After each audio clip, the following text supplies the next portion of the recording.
How's it going, Giants fans? My name is Alex with my co-host here, Anthony Rivardo, coming off an unbelievable win in London against the Green Bay Packers. I don't even have words to describe how happy I am right now. 9:30 a.m. Did not want to wake up that early. Definitely was like, okay, let's go see if the Giants could do something today. First half was kind of ugly. Second half, wow. They didn't allow a single point to Aaron Rodgers in that Packers offense in the second half. And the Giants offense mounted what was a magisterial sequence of coaching, Daniel Jones, Darius Slay, and Saquon Barkley, and altogether discipline and execution. And what we've learned today is that sometimes mediocre players with amazing coaching is better than good players with bad coaching. And we've seen that over the last couple of years of the Giants. They've had some good talent, have not been able to win games. The Giants won a game today with David Sills, Richie James, I don't even know who else plays freaking wide receiver for them anymore. Marcus Johnson and Darius Slayton as their primary receivers today. And we saw some big performances. Slayton, we'll talk about him, what this performance means for him in his progression. I really want to talk about Daniel Jones, a gritty, tough as nails performance from him. Really stood out. I was really impressed by him all around, and I think we have to have a discussion about if he continues to play at this level, what happens in the future. And, of course, Saquon Barkley coming to play today, of course, was dominant, had a huge reception downfield. It did some really good stuff for this Giants team. The defense, did their part in the second half with essentially no secondary and so many injuries. But, Anthony, how are you doing today, my friend? And how is Tibosaurus Rex, the good luck charm of the Fireside Giants community and the team here? This little freaking dinosaur has brought us the better luck than anything that you could possibly imagine. Dude, I'm over the moon, and so is Tibosaurus Rex. He's really happy. You could see that big grin on his face. He's been growling and roaring with happiness since the Giants came away with that win in London. And I got to say, here's two main takeaways that I have from this game. First of all, Brian Daboll looks like a serious coach of the year candidate through 5 weeks. He is the coach of the year. And I think that if this continues, if the New York Giants keep playing at this level, he's going to go ahead and win that award. Second takeaway, Saquon Barkley, he's got to be in the MVP talks right now. He is running this race. He is carrying the New York Giants to a win with a bad shoulder, gets back into the game, scores the go-ahead game-winning touchdown run. I mean, he's just playing at another level. Saquon Barkley this is the best we've seen him since his rookie season. And right now, he is carrying the Giants through a lot of these late-game situations. He does look like an MVP candidate. I know it's rare for a running back to even have their name in that conversation, but Saquon Barkley has to be in the conversation right now. Those two, Daboll, Barkley, and let's throw in Wink Martindale, Mike Kafka, and of course, the big heart, the tough Daniel Jones. They're playing at a really high level right now. The New York Giants are 4-1, the best start to a season since they went 5-0 in 2009.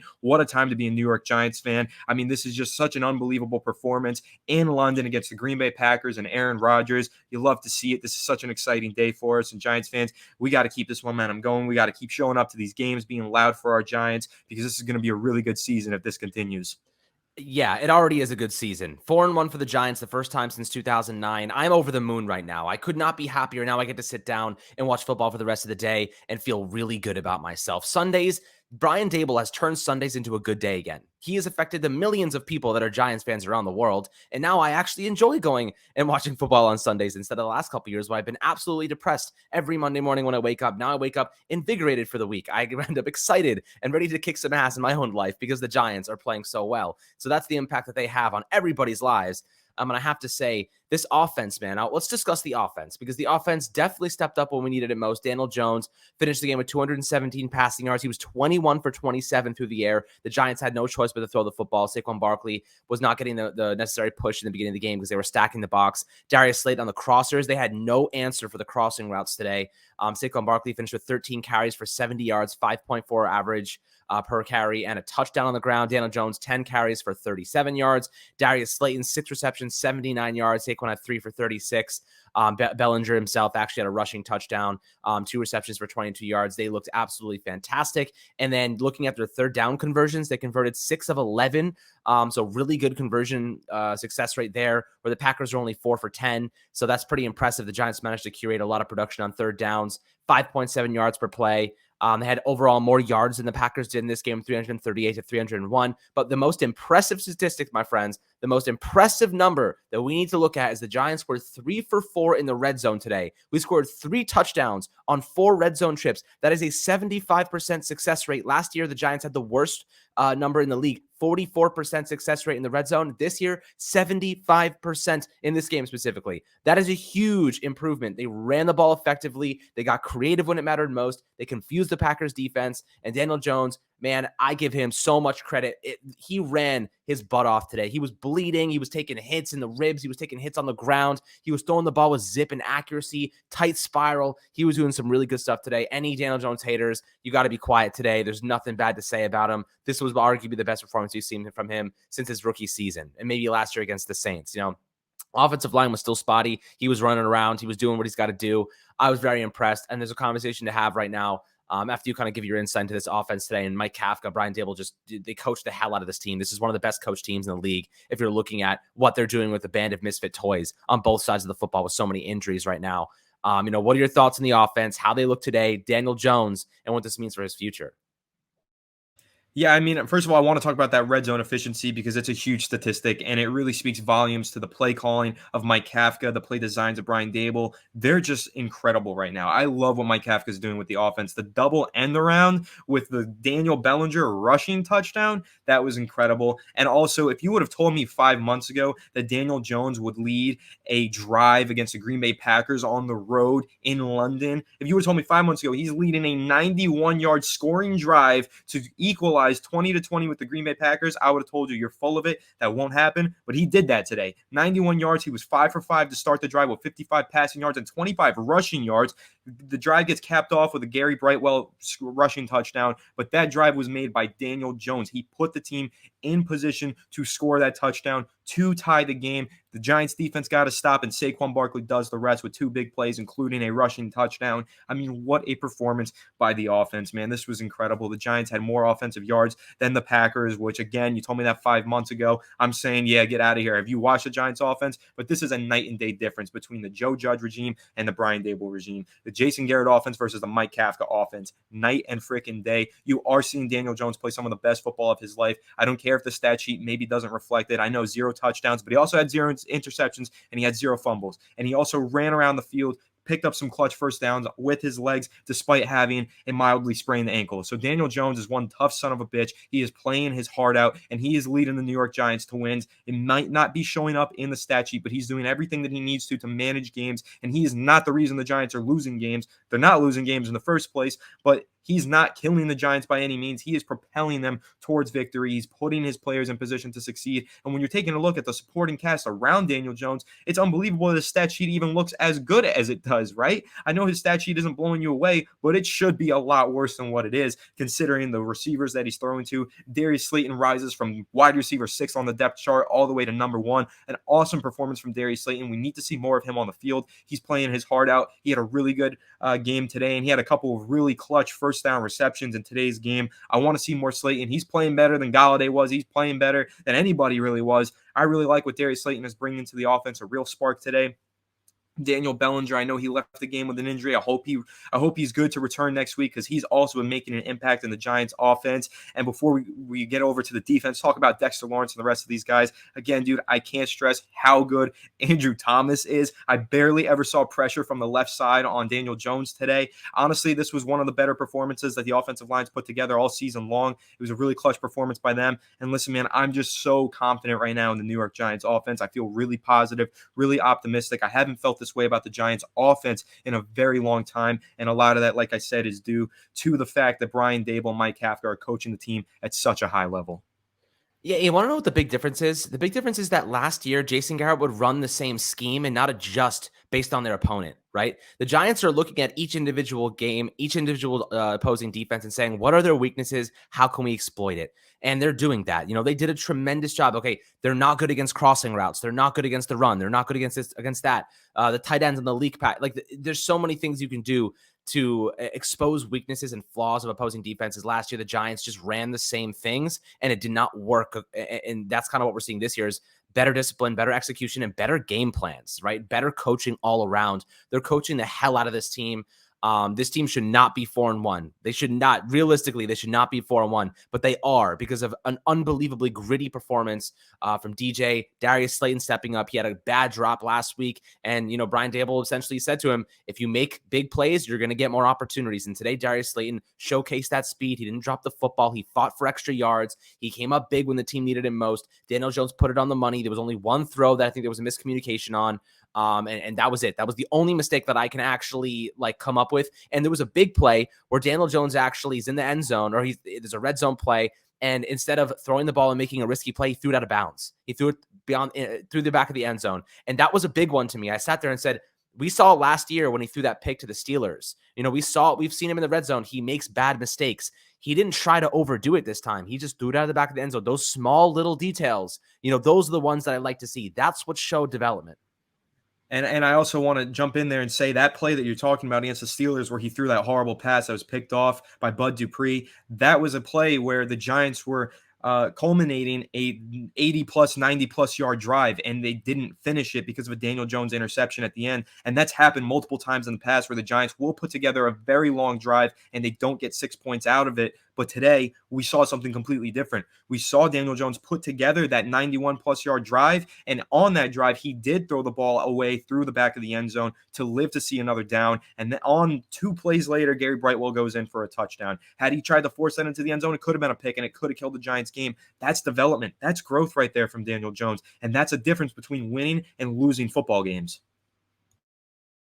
It absolutely is. And if Daniel Jones continues to play at this level, show this type of resiliency, score points. They scored 27 points today, guys. I don't think I've seen a Giants team score 27 points in a long time. If he continues to play like this with a lot of injuries, with a lot of issues, there's going to be a good conversation to have down the road of extending him or what that might look like. But for now, it's only week 5. We have a lot more football to play, a lot more we need to see from Daniel Jones and the consistency. But today, it's illegal to say anything bad about him, so I'm not going to. And, I've been really impressed with the way he's held himself and the way he's bounced around and really put together just phenomenal performances with not much support. Bad offensive line play, no receivers, Saquon Barkley stepping up. It's definitely exciting to see that Daniel Jones is taking the necessary steps forward. The development is there for him. And we're seeing progress that we did not see with Jason Garrett, helping him and coaching him up the last 2 years. So this is definitely exciting. I'm optimistic moving forward. But let's take a look at the defensive side, Anthony. Definitely the first half was a little bit tough. Definitely was kind of ugly. I guess they scored the 2 points at the end, so I guess they gave up 2 points, but it was kind of manufactured by the Giants, obviously, with the safety and trying to run some clock out. They scored 20 points in the first half, but then the second half, they were completely shut down. Randall Cobb was on fire in the first half. He did not make much of an impact in the second. Aaron Rodgers, there was a lot of pressure on him in the second half. I'll tell you what, Dexter Lawrence had himself a sack, a tackle for a loss, a quarterback hit. Ocean Eximon has had himself a sack.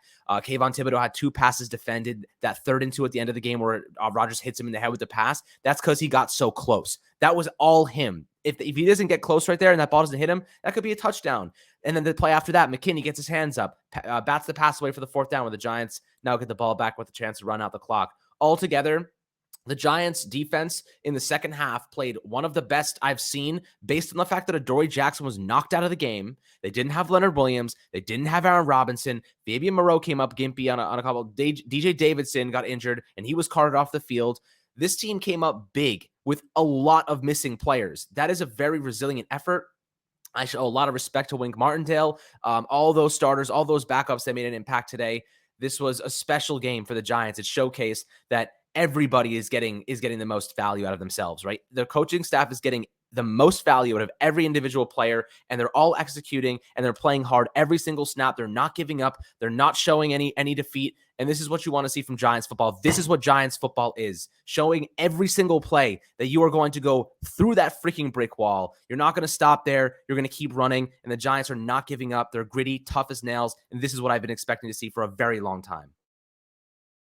Yes, sir. Absolutely. I mean, I just repeat all your points basically, but I do want to highlight the fact that it's been very clear to me that it's a coaching point from Wink Martindale to get those hands up and bat down those passes for everyone on the field, because we've seen it not only from Kayvon Thibodeau. I mean, honestly, Kayvon Thibodeau has been, playing for 2 weeks, and I think he's batted down more passes than anyone on the team. The guy just has a natural instinct for getting his hands up at the right time and batting down those passes. A couple of really clutch bat downs at the line of scrimmage from Thibodeau in the past 2 weeks. Xavier McKinney also with the bat down at the end of the game, off of the edge, blitzing on Aaron Rodgers. That was a great play, but it's clearly a coaching point from Wink Martindale and his staff to tell these Giants defenders to get their hands up and disrupt those passing lanes, and it's been working out really well for the team, and they've been making some clutch stops on the defensive side of the ball because of it. And honestly, it was just a great performance from the defense. Once again, another stellar performance from Dexter Lawrence. Dexter Lawrence looks like the best interior defensive lineman in the NFL right now. He had another sack today. And of course, late game,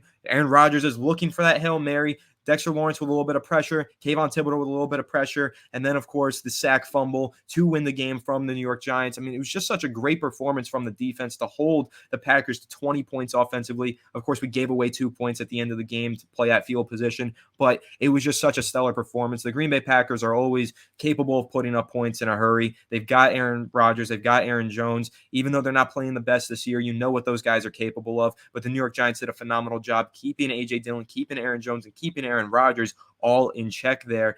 One thing, I mean, Aaron Rodgers was picking on the flats all game, but he didn't really connect on too many deep passes downfield. The Giants did an excellent job keeping everything in front of Rodgers, forcing him to take those underneath routes. Everything deep, but pretty much Xavier McKinney had them all covered, except for, the one play with the pass interference, which kind of seemed a little bit fluky. That was kind of a bang-bang play. You could debate whether or not that truly was a pass interference. And then that one deep pass that went right through Adam Lazard's hands and right into Randall Cobb's shoulder pad. That was an unbelievable play. But you know what? That happens sometimes when going up against Aaron Rodgers. It's how you respond to those plays that win you those games, and that's what the Giants did well. They responded to plays like that, and they took it on the chin. They kept going. They grinded out this game defensively. Great run defense. The pass rush showed up when they needed to, and of course the coverage. I mean, the Giants were down to Nick McLeod and Fabian Monroe as their starting quarterbacks. Actually, they got down to Justin Lane, who was like CB6 on the roster. Stupid. Unreal that they had to deal with that, and they came away with a win against Aaron Rodgers, one of the greatest quarterbacks in the history of the NFL. Now, I got to say, I pray to God that we get Adoree Jackson back for next week's game against the Ravens. We need him back. But right now, the Giants are finding a way to win. That's the number one thing that I got to say. Good coaching staffs find a way to win. And right now, against all odds, with all of these injuries, the Giants are doing exactly that. They're finding ways to win on both the offensive and defensive sides of the football. It's just been stellar. It's been so much fun to watch this coaching staff get to work and put these unknown players in position to succeed and win these football games. Yeah, I mean, look, in the past, I remember last year against the Saints, there's maybe one game a year the last couple seasons where the Giants mount a comeback or they show resiliency and they fought back. And we're like, okay, there's hope. The Giants now have 4 wins. A lot of them, they were trailing. A lot of them, they were getting beaten up at first. And they showed resiliency, fought back and won these games just on pure resiliency. We've seen 4 games this year when we've seen maybe one a whole season that look like this. You know what I mean? This is just good football, man. This is what good teams look like. This is the first year of a freaking rebuild. Like, this is a rebuild, guys. There is a lot of holes on this roster. I don't know how Brian Daboll, Mike Kafka, and Wink Martindale are doing this right now. I don't know how they're getting so much out of these players, but I am here for it. I am here to see them continue to compound on this success and growth. I am just so happy to be a Giants fan right now. Finally, if you guys have been here since the beginning with us, it's been a really tough road. It has been full of pain, absolute heart-wrenching, gut-wrenching pain. And now we can sit here with you guys and really appreciate what good football looks like. Have some fun. Enjoy this win. It was a hell of a day, a hell of a morning in London. The Giants are still undefeated in London. And man, I mean, this is something special. This is something out of a storybook that you see. You know, we finally found our head coach for the future. We finally found our answer at a couple different spots. And now we just need to see some big performances moving forward from guys that we think can be future parts of this team. And, whether that be Daniel Jones, whether that be Dexter Lawrence, or, it could be anybody, Darius Slayton. So many guys are stepping up when we need it most, and they're finding ways to get the ball in their hands. So big shout out to the coaching staff. Big shout out to Daniel Jones. Big shout out to the defense in the second half. Saquon Barkley for once again handling the load, coming back after that shoulder injury. This is just Giants football, guys. This is what it looks like. What Joe said last year, Brian Daboll actually put to practice. And that is the fact. So my friends, hopefully you enjoyed this episode talking about the game. This week will be very, very busy discussing all the things the Giants did to win this one. And obviously looking forward to week 6 against the Baltimore Ravens. So congratulations to you for a big win. Congratulations to Anthony, myself, Tibosaurus Rex. This is a great day to be a Giants fan, my friends. Hope you guys enjoyed the episode. As always, make sure to like, subscribe, and we'll catch you guys on the next one.